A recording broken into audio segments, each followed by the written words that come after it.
दोस्तों इमेजिन करो 15 सितंबर आ गई है, तुम्हारे हाफ ईयरली एग्जाम्स भी निपट गए हैं, जैसे मर्जी निपटे हो, अच्छे हुए हैं बुरे हुए हैं, I don't care about that. All I care about is कि 15 सितंबर के बाद बोर्ड एग्जाम तक तुम अपने आप को किस तरीके से रिडीम करते हो, तुम्हारी मेहनत की डायरेक्शन क्या रहती है, वो मैटर करता है। और वही बताने मैं तुमको इस वीडियो के अंदर आया हूं कि 15 सितंबर ऑनवर्ड्स तुम लोगों को किस तरीके से खुद को रिडीम करना है। और अपने आप ही तुमको पूरी वीडियो के अंदर पता चलेगा कि कैसे तुम्हारे दिमाग में जितने भी सवाल घूम रहे हैं ना इस वक्त, उन सब के तुमको आंसर्स मिल जाएंगे।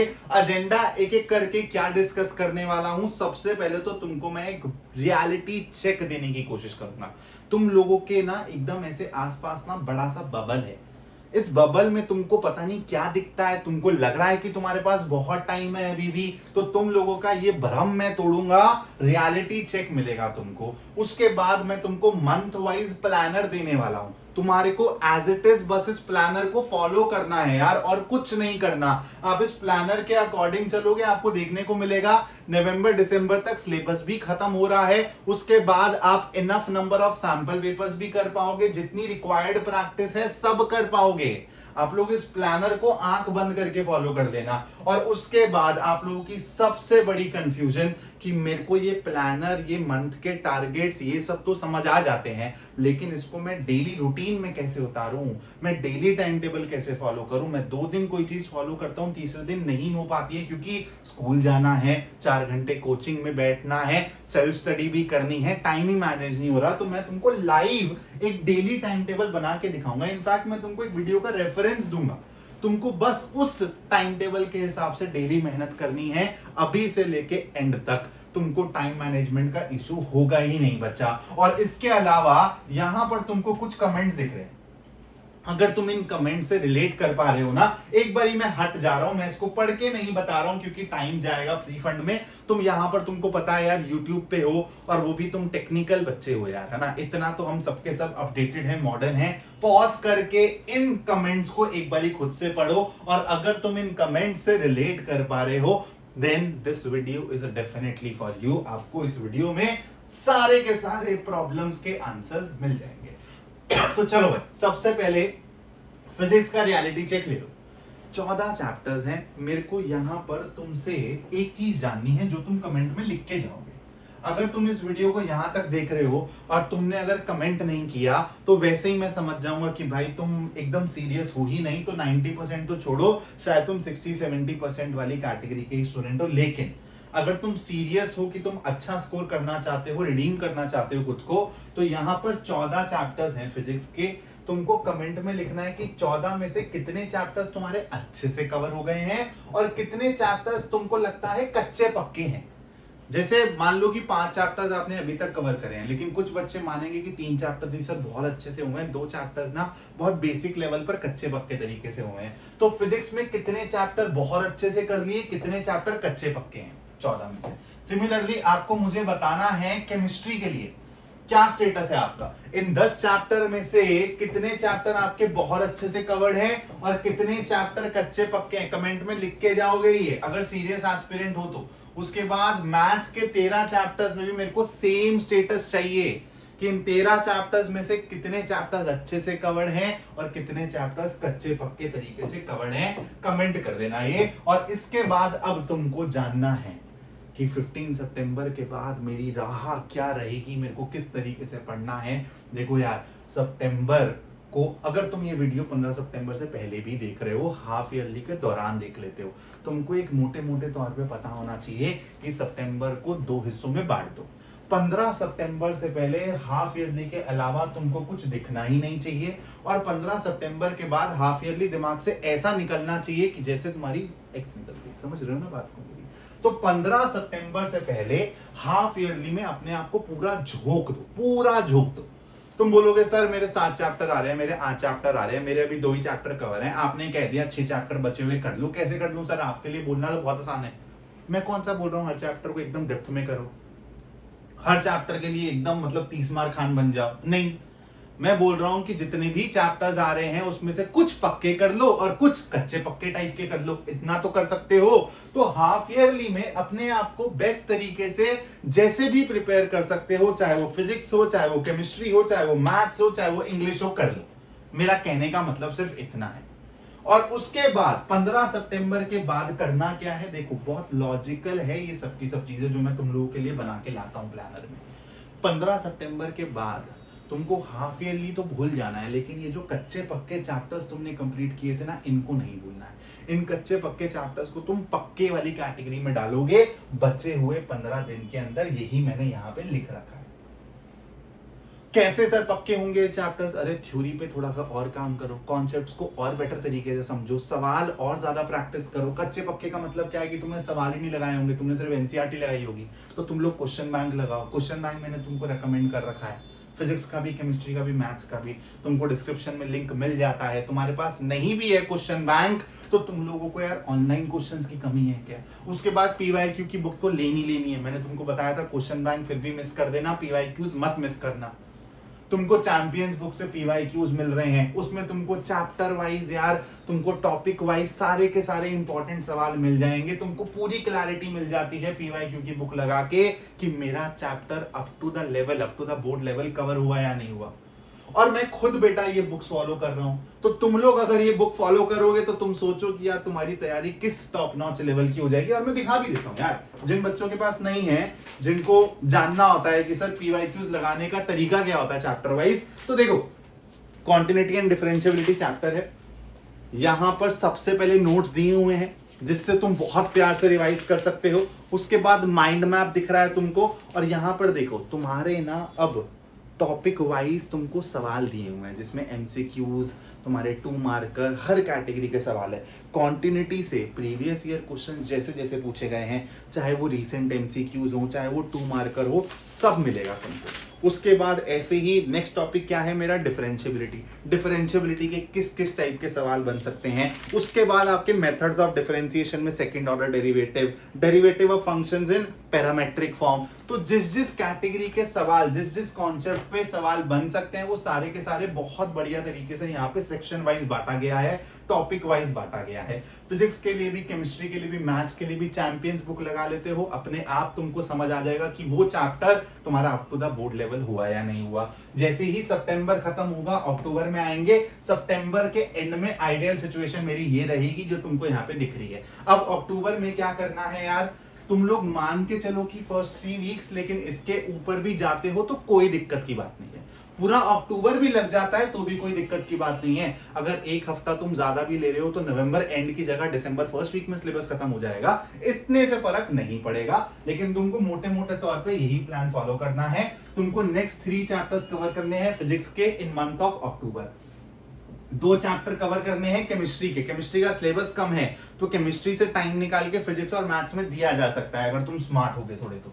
Cover next 3 chapters of maths, maths के नेक्स्ट 3 चैप्टर्स कवर करो। उसके बाद यार देखो, मैंने यहाँ पे लिखा हुआ है कि 20th तक कवर करने की कोशिश करो, लेकिन तुम 25th 27th तक भी कवर करते हो, मेरे को कोई दिक्कत नहीं है। लेकिन मेरे को इस बात से दिक्कत है अगर तुम बचे हुए टाइम में कोई नया चैप्टर चालू कर दो। नहीं, अक्टूबर में तुम्हारे पास 2 दिन 3 दिन जितने भी बच जाते हैं आफ्टर कंप्लीटिंग दिस टास्क, उन 2-3 दिन में तुम क्या करोगे, रिवीजन पे फोकस करोगे, तुम प्रैक्टिस पे फोकस करोगे। क्योंकि यार अब तुमने 9-9 10-10 चैप्टर तक कवर कर लिए हैं फिजिक्स में, मैथ्स में, केमिस्ट्री में भी तुम्हारे 7 से 8 चैप्टर कवर हो चुके हैं। तो तुम्हारे दिमाग में बहुत सारे कॉन्सेप्ट्स भर गए हैं।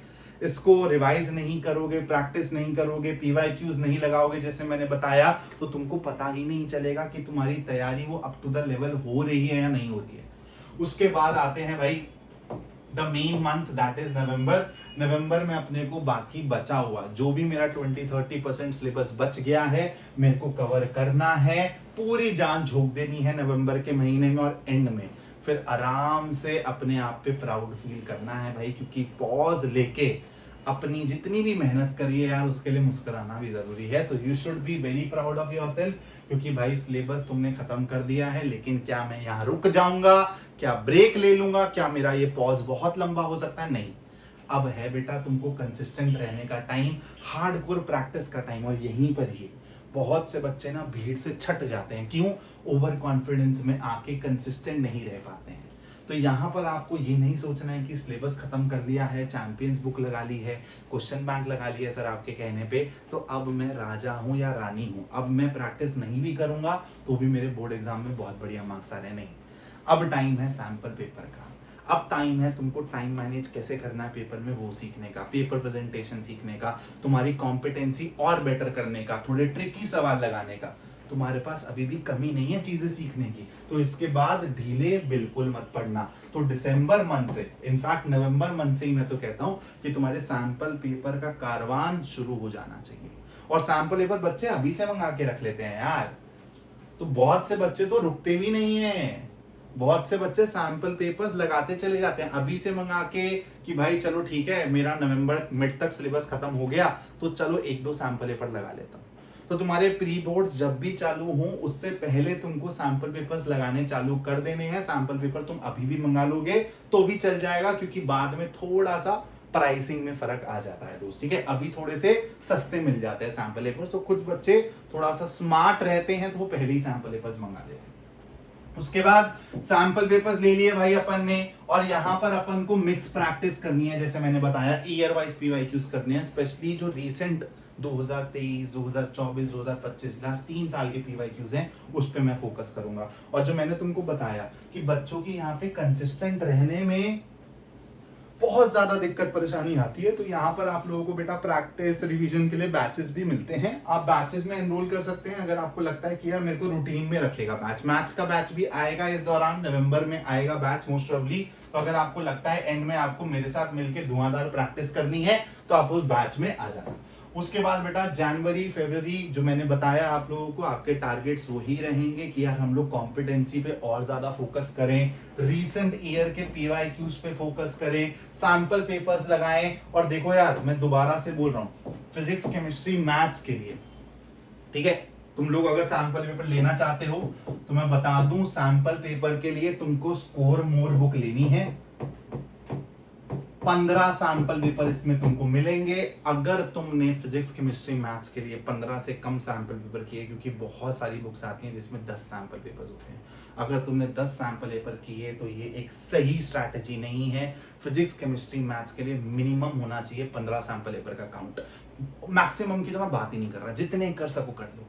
तो तुम लोगों को स्कोर मोर करनी है। पिछले साल भी मैंने स्टूडेंट्स को यही रेकमेंड करी थी और बेस्ट तरीके से उन लोगों ने यूज किया था और उनके बोर्ड एग्जाम का रिजल्ट भी वैसा ही है। तो तुम लोग भी स्कोर मोड लेके 15-15 सैंपल पेपर अगर अच्छे से कर जाते हो इस बुक से, तुम लोगों को टाइम मैनेजमेंट, पेपर प्रेजेंटेशन, वो एग्जैक्ट लेवल जो तुम्हारे बोर्ड के पेपर में तुमको देखने को मिलेगा उसके अराउंड तुम्हारा दिमाग बैठ जाएगा, तुम्हारा टेम्परामेंट बैठ जाएगा, सारी चीजें अच्छी हो जाएंगी, ठीक है। तो इसके अलावा बेटा देखो, बस मैं तुमको एंड में यही बोलूंगा कि तुम लोगों को दिसंबर ऑनवर्ड्स ना कंसिस्टेंसी पे फोकस करना है।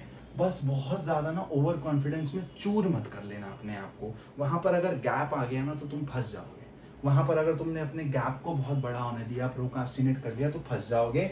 अब डेली रूटीन टाइम टेबल कि सर ये सारी चीजें समझ आ गई, ये भी समझ आ गया कि मंथ वाइज टारगेट्स क्या है, लेकिन मैं इसको डेली रूटीन में कैसे उतारूं। तो यार सारी चीजें ना, सारी चीजें तुम्हारे लिए ऑलरेडी मैंने रख रखी हैं बना के। मैंने अभी 2 दिन पहले एक वीडियो डाला है जिसमें मैंने तुमको डेली टाइम टेबल बताया है, वो हाफ ईयरली के हिसाब से बताया, लेकिन यही टाइम टेबल तुमको अब एंड तक फॉलो करना है। इस वीडियो में अगर तुम आगे जाओगे, ठीक है, मैं तुमको यहाँ पे दिखाता हूँ, थोड़ा सा आगे और जाएंगे तो यहां पर तुम लोगों को टाइम टेबल दिखेगा। मैंने दोनों टाइम टेबल तुमको दिए हैं कि जिस दिन तुम स्कूल जा रहे हो उस दिन तुमको क्या टाइम टेबल फॉलो करना है डे वाइज, और जिस दिन तुम स्कूल नहीं जा रहे हो उस दिन क्या करना है। तुम लोगों को ये हाफ ईयरली के पहले भी करना है टाइम टेबल। अगर तुम मान लो ये वीडियो को 4-5 दिन पहले देखते हो तो इस वीडियो के तुरंत बाद ये देख लेना। जितना भी टाइम बच गया है ना हाफ ईयरली में बढ़िया से कर जाओगे और हो सकता है बहुत अच्छा परफॉर्म कर जाओ। और हाफ ईयरली के बाद भी यही टाइम टेबल फॉलो करना है। तो इस वीडियो को जाके इस पर्टिकुलर वीडियो के बाद जरूर देख लेना, डेली टाइम टेबल का भी आइडिया लग जाएगा। बुक्स के बारे में तुमको बता ही चुका हूं, बहुत ज्यादा रायता नहीं फैलाना है। सबसे पहले एनसीईआरटी करेंगे अपन, फिर अपन लोग क्वेश्चन बैंक करेंगे। अगर तुमने क्वेश्चन बैंक अभी तक नहीं किया है तो तुम क्वेश्चन बैंक छोड़ दो, क्योंकि तुम्हारे को बहुत सारे सवाल तुम्हारे टीचर्स ही दे देते हैं। मैथ्स के मैं प्रोवाइड कर दूंगा, फिजिक्स के कोई, केमिस्ट्री के कोई, लेकिन पीवाईक्यू करने बहुत जरूरी है खुद से। उसके लिए मैंने चैंपियंस बुक तुमको सजेस्ट कर दी है, और फिर तुमको इसके बाद सिर्फ सैंपल पेपर करना है स्कोर मोड से, इसके अलावा कुछ नहीं करना। उसके अलावा तुम लोगों को बस जो ऑलरेडी तुम्हारे पास रिसोर्सेज हैं उसी को ही बार बार प्रैक्टिस करते रहना है। Thank you so much for watching this video. अगर ये वीडियो पसंद आई हो तो यार आपका लाइक करना बनता है, क्योंकि आपके बिना भाई मैं आप जैसे और स्टूडेंट्स तक नहीं पहुंच पाऊंगा, और यूट्यूब मेरा साथ बिल्कुल नहीं दे रहा है बेटा। तो आप लोगों का साथ चाहिए यार। सब्सक्राइब भी करना अगर ये वीडियो पसंद आई हो, और अपने दोस्तों के ग्रुप्स में इस वीडियो को शेयर भी जरूर करना। Thank you so much for watching this video. जय हिंद।